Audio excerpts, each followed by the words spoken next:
Choice of law has been one of the topics to draw considerable attention from private international scholars and legal practitioners. Arguably, choice of law accommodates the parties' need for certainty and predictability, as it relieves them of having to deal with the complexities of multiple overlapping laws that might apply to their contractual relationships. Choice of law becomes more significant in the 21st century, during which the rapid expansion of globalization and international contracting have proliferated. Countries around the world gradually recognize choice of law in their domestic statutory provisions. In addition, the significant role of choice of law has also been demonstrated in regional and international instruments. The 2015 Principles on Choice of Law in International Commercial Contracts has been one of the essential instruments for the development of choice of law for the last 7 years. Despite its paramount role in international contractual relationship and its widespread acknowledgement, some countries remain reluctant to give effect to choice of law or have no clear rules or guidelines on choice of law. In other words, opposition to choice of law continues, for various reasons, to be a common phenomenon.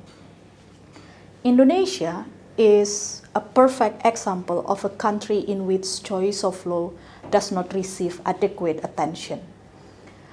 Artikel 16 to 18 Algemene Bepalingen van Wetgeving voor Indonesia, which first entered into force during the Dutch East Indies period in 1847, are preserved to date as the primary sources of private international law in Indonesia.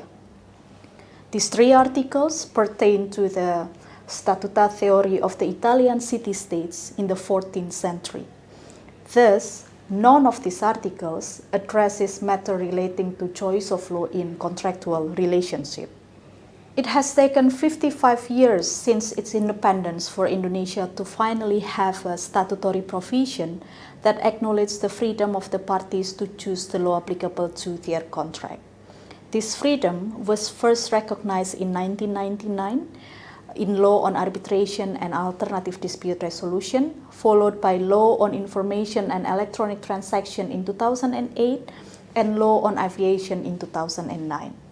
These 3 laws stipulates choice of law in arbitration agreement, international electronic contracts, and agreement granting international interest to an aircraft.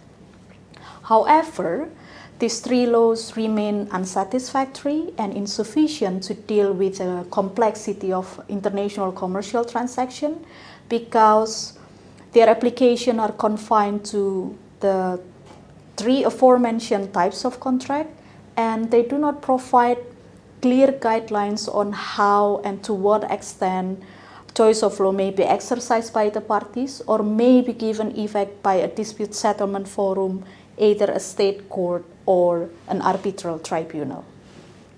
Due to the limited regulatory framework on choice of law, the practice of choice of law in Indonesia resorts to the principles of freedom of contract.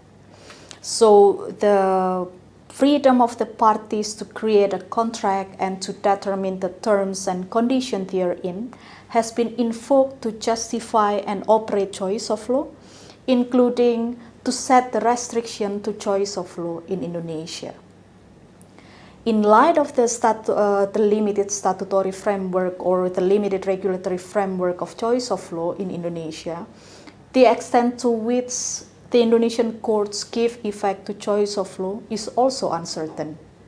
The Indonesian courts have 2 main approaches to handling choice of law in international commercial contract disputes. First, the courts put forward the choice of foreign law by the parties as the reason to refuse jurisdiction over the dispute. And second, the courts ignore the choice of foreign law by the parties and apply Indonesian law instead. It is also rather puzzling that none of the available court decisions refer to public policy or any mandatory provisions as the reason to refuse making choice of law operative in Indonesia. Despite all these circumstances, there are still good news and hope. the ongoing attempt to enact the Indonesian Private International Law Bill have included some improvements on choice of law, which are inspired by the 2015 principles on choice of law. The first inspiration is the stipulation that the Indonesian court may consider the validity of a choice of a law that is widely or commonly used in civil and commercial matters in the regional and international levels. It appears that this stipulation has been inspired by Article 3 of the 2015 principles. Even though the wording of the stipulation in the Private International Law Bill does not expressly name non-state law or rules of law as used in the 2015 principles, the stipulation implies the acknowledgement that parties have the freedom to choose a commonly or widely used non-state law. Article 4 of the 2015 Principles on Choice of Law, which provides that a choice of court is not in itself equivalent to a choice of law, has been the second inspiration taken in the Indonesian PIL bill.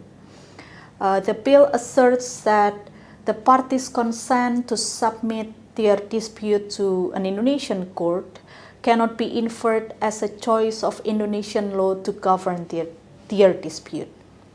Such a consent can only be inferred as a tacit choice of Indonesian law after any other provided recourse is exhausted. It means that a choice of court agreement by the parties can only serve as the last alternative to determine the applicable law to a contract. The other novelty introduced in the Indonesian Private International Law Bill is the stipulation of the severability of a choice of law agreement from the contract it governs.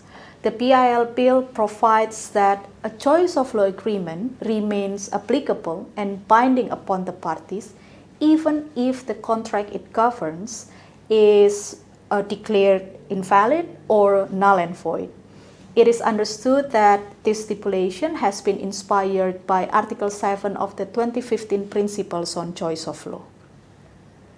In addition, Indonesian National Arbitration Board, or commonly known as Bani Arbitration Center, for the first time participated in the 2022 Annual Arbitration Survey organized by the HCCH relating to the 2015 Principles on Choice of Law. This participation marks an effort of Indonesia to involve itself in the global discussion of the subject. It also signifies a positive approach toward a choice of law in Indonesia.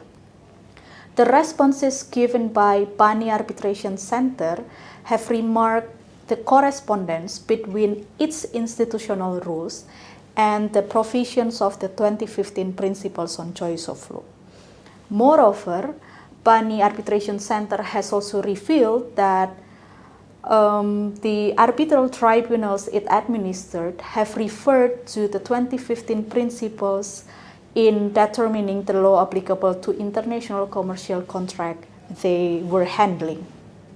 The provisions of choice of law in the Indonesian Private International Law Bill indicate feasibility of future changes in the regulatory framework of choice of law in Indonesia.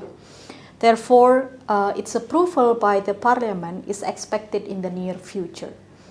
If approved, this will add to the record of the significant role the 2015 principles play in modernizing choice of law rules in the national laws. In addition, it will be interesting to explore and to observe how the provisions of the 2015 principles will be interpreted in Indonesia, including through the court proceeding in handling choice of law in international commercial contract disputes. It also remains interesting to look into any development the 2015 principles will contribute to in the context of arbitration institutional rules and arbitration proceedings in Indonesia. Finally, I would like to take this opportunity to thank the HCCH for the invite, and I wish you all a productive and successful conference. Thank you.